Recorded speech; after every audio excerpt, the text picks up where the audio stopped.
ये दिव्य जगह है और हजारों साल पुराना ये पेड़ है। ये त्रेता युग का है। मानता ये है कि यहाँ की जो है लोग द्वापर बताते हैं, मगर उससे भी ये पुराना है।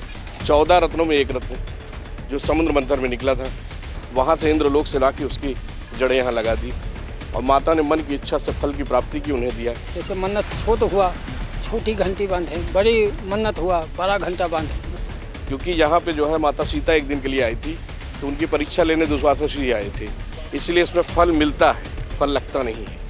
इसमें पुष्प होते हैं जो पूजा के लिए, जिसको स्वर्ग पुष्प कहा जाता है। जैसे कामना पूर्ण हो गया, अपन वो धागा आके तूरें। कई बार कंप्लेन भी किया गया, कई बार शासन प्रशासन को भी जगाया गया, लेकिन वो कभी इस पे कोई एक्शन नहीं लेते हैं। और यहाँ साक्षात विनायक जी का वास है।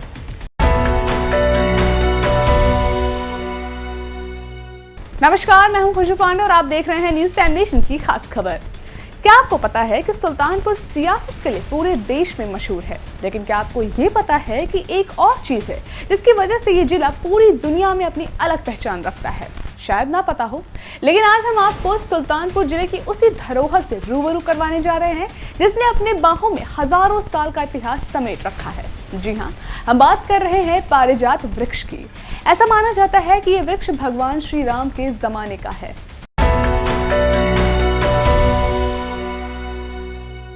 हम इस वक्त सुल्तानपुर के सीताकुंड के पास मौजूद है। यहाँ पर बहुत ही ऐतिहासिक चीज़ इस वक्त हमको देखने को मिली और अब हम आपको दिखाने जा रहे हैं। इस वक्त मेरे पीछे जो आप ये पेड़ देख रहे हैं, इसको पारिजात का पेड़ बताया जा रहा है। ये पौराणिक कथाओं में इसका जिक्र है। ऐसा माना जाता है कि द्वापर युग में ये पेड़ जो है समुद्र मंथन के दौरान निकला था और महाभारत में इसका अच्छा खासा जिक्र है।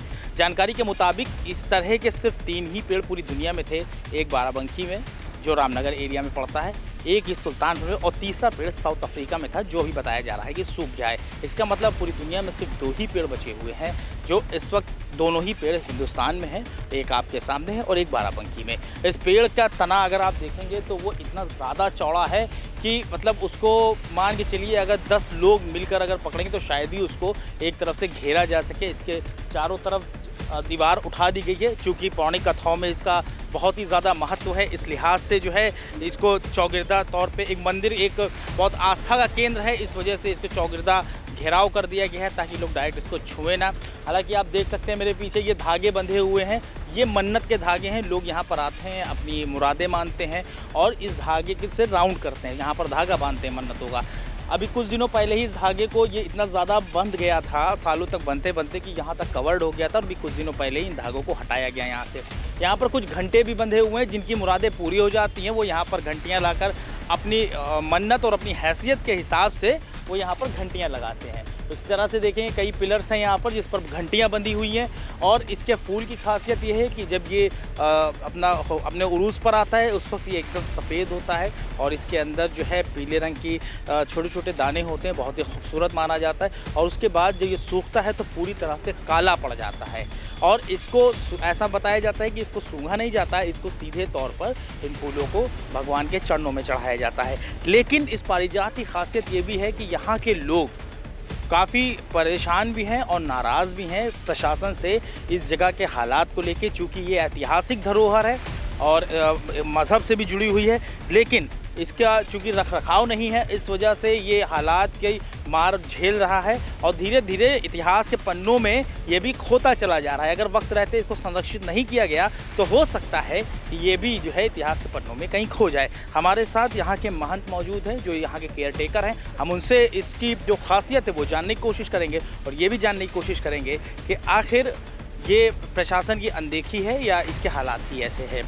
पंडित जी बहुत बहुत स्वागत है। क्या नाम पंडित जी आप? राम सुधाकर तिवारी। पंडित जी ये बताइए तिवारी जी कि इसकी खासियत बताइए। पहले पौराणिक कथाओं में क्या जिक्र है इसका? ये द्वापर का है, समुद्र मंथन से लेकर है। एक बाराबंकी, एक अपने सुल्तानपुर, 2। अच्छा, ये मन्नतों का ये जो घंटियाँ बजी इसके बारे में कुछ बताइए आप। ये मन्नत के लिए अपन जैसे कामना पहले धागा बांध है, मन्नत पूर्ण हो जाए, अपन कथा सुने, भंडारा करें, जो मन करता हो करे वाला अपन जैसे छोट बड़ा हो, जैसे मन्नत छोट हुआ छोटी घंटी बांधे, बड़ी मन्नत हुआ बड़ा घंटा बांधे, वैसे पूजा। अच्छा, वो मन्नत के हिसाब से लोग डिसाइड कर लेते हैं कितनी बड़ी घंटी बांधनी है यहाँ पर। तो ये धागे वगैरह जो बंधे हैं इसका क्या सिस्टम? ये मन्नत के लिए है, अपन अपन मन्नत माने जैसे कामना पूर्ण हो गया अपन वो धागा आके तूरें, जब मन्नत पूर्ण हो जाए धागा आके तूरिए। अच्छा, इसकी जो मेंटेनेंस है बहुत ज़्यादा मुझे बेहतर नहीं लग रही, तो इसके लिए प्रशासन की तरफ से कोई सपोर्ट नहीं मिलता है? नहीं, बिल्कुल नहीं। तो आप क्या चाहते हैं, क्या होना चाहिए प्रशासन की तरफ से? ये जौन है एकदम वो हो पूरे, क्या ये जौन है सफाई और जौन ध्यान आगे के पूरे देखभाल, लाइट का सुविधा। अच्छा, यहाँ लाइट की सुविधा नहीं है यहाँ पर? नहीं, ये 3 है खंभा, उधर भी एक लाइट उधर भी लग जाए, अंजोरा हो जाए पूरे आने जाने के लिए, सब पब्लिक के लिए। अच्छा, तो यहाँ पर कितने लोग आ जाते होंगे पर डे, मतलब कितने लोग दर्शन के लिए आते हैं? ये भी तब भी 100-150 ऐसे मनाई आ जाते हैं। सोमवार के दिन ज़्यादा मनाया होता, वो मनाई 50 मनाई 100 मनाई दिन भर में आते हैं। तो ये थे केयर टेकर तिवारी जी, जिनका मानना है कि प्रशासन काफ़ी अनदेखी करता है इस पारिजात वृक्ष को लेकर। हमारे साथ और भी कुछ लोग हैं जो यहाँ के रिहायशी हैं, हम उनसे भी जानने की कोशिश करेंगे कि वो क्या सोचते हैं पारिजात के बारे में, वो कितना कुछ जानते हैं पारिजात के बारे में। भाई, क्या नाम है आपका? राजेश मौर्य। राजेश जी, ये बताइए आप क्या जानते हैं पारिजात के बारे में? बस इतना जानते हैं कि ये दिव्य जगह है और हजारों साल पुराना ये पेड़ है और आस्था लोगों की जुड़ी हुई है। अच्छा, जैसे इसकी जो हालत है वो काफ़ी जर्जर हो रखी है, मतलब आप क्या चाहते हैं, किस तरह डेवलप होना चाहिए? नहीं, यहाँ तो एक पर्यटन स्थल के रूप में काफ़ी कुछ होना चाहिए, डेवलप होना चाहिए। और चूँकि कई बार कंप्लेन भी किया गया, कई बार शासन प्रशासन को भी जगाया गया, लेकिन वो कभी इस पे कोई एक्शन नहीं लेते हैं। और इस पर्यटन नाम पे बजट भी निकलता है, लेकिन यहाँ कुछ होता नहीं है। तो ये थे राजेश मौर्य जी, जिनका मानना है कि इसको पर्यटन स्थल के तौर पर डेवलप किया जाना चाहिए। यहाँ पर एक साहब और हैं, हम उनसे भी जानने की कोशिश करेंगे, वो भी यहाँ के लोकल रिहायशी। भाई, क्या नाम है आपका? श्याम अग्रवाल। अच्छा, जैसे ये पेड़ जो है, जैसा कि ये बताया गया कि पूरी दुनिया में 3 पेड़ थे, एक साउथ अफ्रीका में, तो 2 इंडिया में, एक बाराबंकी में, एक सुल्तानपुर में। तो आप क्या चाहते हैं, किस तरह से इसको डेवलप किया जाए, क्या होना चाहिए इसके संरक्षण? ये तो विश्व धरोहर है, इसको पर्यटन स्थल घोषित किया जाना चाहिए और देखरेख होना चाहिए, पर जो प्रशासन कोई देखरेख इस पर है नहीं, इसको विश्व धरोहर घोषित करना चाहिए। हाँ, चूँकि भाई पूरी दुनिया में 2 ही पेड़ हैं ये, तो विश्व धरोहर। तो अभी जैसे आप यहाँ पर आए, आप दर्शन के लिए आए थे, कोई मन्नत आपकी थी? नहीं, हम लोग रेगुलर आते रहते हैं, कोई मानता नहीं है, आने बड़ी शांति मिलती है, हम लोग दर्शन के लिए रेगुलर आते हैं यहाँ पे। इनके प्रतिदिन लगभग दर्शन भी करते रहते हैं। और ये पेड़ बहुत ही पुराना, यहाँ तक कि ये त्रेता युग का है। मानता ये है कि यहाँ की जो है लोग द्वापर बताते हैं, मगर उससे भी ये पुराना है। क्योंकि यहाँ पे जो है माता सीता एक दिन के लिए आई थी, तो उनकी परीक्षा लेने दुर्वासा ऋषि आए थे। तो दुर्वासा ऋषि धरती का फल नहीं खाते थे, वो मतलब स्वर्ग खाते थे। तो माता ने कहा कि आप स्नान करके आइए, तो प्रबंध करते हैं। तो माता ने तुरंत स्मरण किया बजरंगबली का।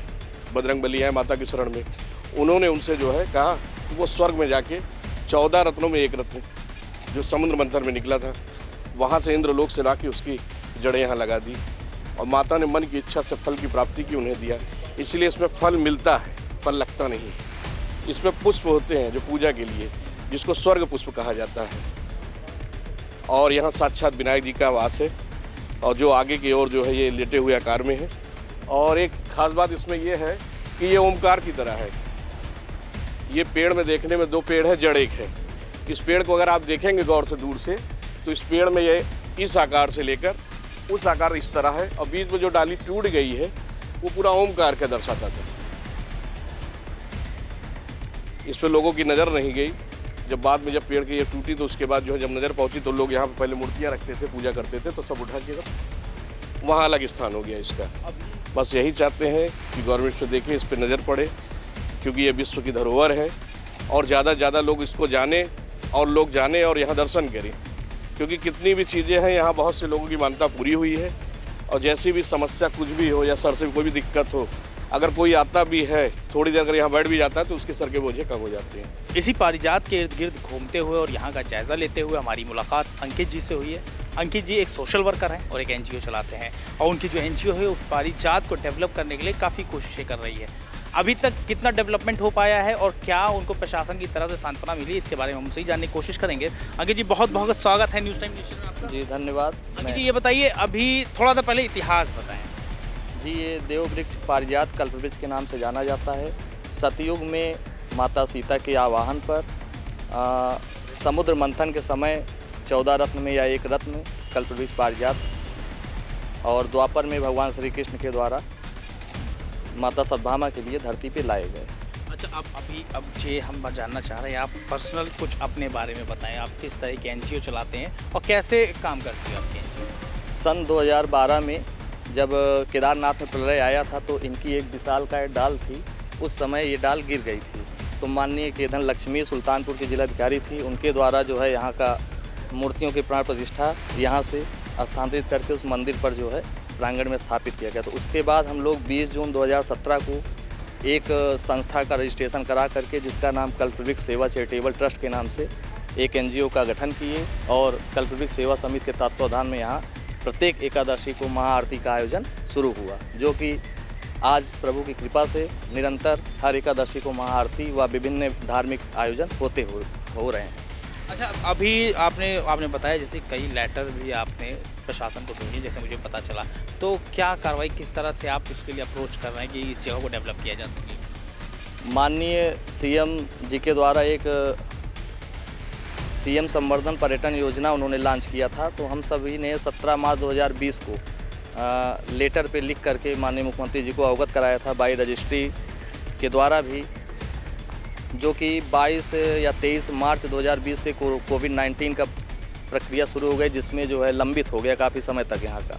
हम इस वक्त सुल्तानपुर के सीताकुंड इलाके में मौजूद है। यहाँ पर एक बेमिसाल पेड़ हमें देखने को मिला। इस पेड़ को पारिजात बोला जाता है, पारिजात या फिर यूँ कह लें कि कल्पवृक्ष के नाम से भी ये पेड़ मशहूर है।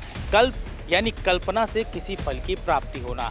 ऐसी मान्यता है कि किसी ज़माने में पौराणिक कथाओं में इस तरह का जिक्र है कि सीता जी ने अपनी एक ख्वाहिश के ज़रिए हनुमान जी के ज़रिए इस पेड़ को धरती पर मंगाया था, और ये पेड़ स्वर्ग से यहाँ पर आया और उसके बाद से फिर ये यहीं पर लगा हुआ है। इसी से जुड़ा हुआ बगल में सीता कुंड है। अब वहाँ की भी मान्यता है कि वहाँ पर किसी ज़माने में आके सीता जी ने अपने बाल धोए थे गोमती नदी में, उस हिसाब से वो जगह सीता कुंड के नाम से फेमस हुई। और यहाँ पर हनुमान जी से इस जगह को हनुमान जी के ज़रिए पेड़ मंगा कर उन्होंने यहाँ पर इसको स्थापित कराया। यहाँ पर आप देख सकते हैं कि बहुत सारे धागे वगैरह बंधे हुए हैं, काफ़ी मान्यता है इसकी, लोग मन्नत मानते हैं। मेरे बगल दाहिनी तरफ आप कैमरामैन से कहूँगा दिखाएं, यहाँ पर लाइन से घंटियाँ बहुत सारी बंधी हुई हैं। घंटियों के साइज़ जो हैं वो मन्नतों के हिसाब से, मान लीजिए लोगों का मानना ये है कि जैसे कोई मुख्तसर सी छोटी सी मन्नत है, उसके लिए छोटी घंटी, किसी ने बहुत बड़ी अपनी ख्वाहिश जाहिर कर दी, वो चाहता है कि उसकी मन्नत पूरी हो, तो उसके मन्नत पूरी होने के बाद एक बड़ी घंटी यहाँ पर स्थापित की जाती है। इस पेड़ की खासियत ये है कि जब इसका फूल उगता है तो बहुत ही खूबसूरत होता है, लेकिन सूखने के बाद वो काला हो जाता है। यहाँ के लोगों का मानना है कि उस फूल की सुगंध नहीं ली जाती, क्योंकि उसे भगवान के चरणों में ही चढ़ाया जाता है। कैमरा पर्सन दिलशाद खान के साथ मैं Mohammad Asifullah, news time nation, Sultanpur. आपको हमारी खबर कैसी लगी कमेंट सेक्शन में जरूर बताएं। अगर आप ये खबर फेसबुक पे लाइक और फॉलो करें, और अगर आप यूट्यूब पर देख रहे हैं तो चैनल को सब्सक्राइब जरूर करें। नमस्कार। सब्सक्राइब करें आपका अपना चैनल न्यूज़ टाइम नेशन, और हर खबर सबसे पहले पाने के लिए बेल आइकॉन जरूर दबाएं। और हाँ, खबरें पसंद आ जाएं तो लाइक और शेयर करना ना भूलें।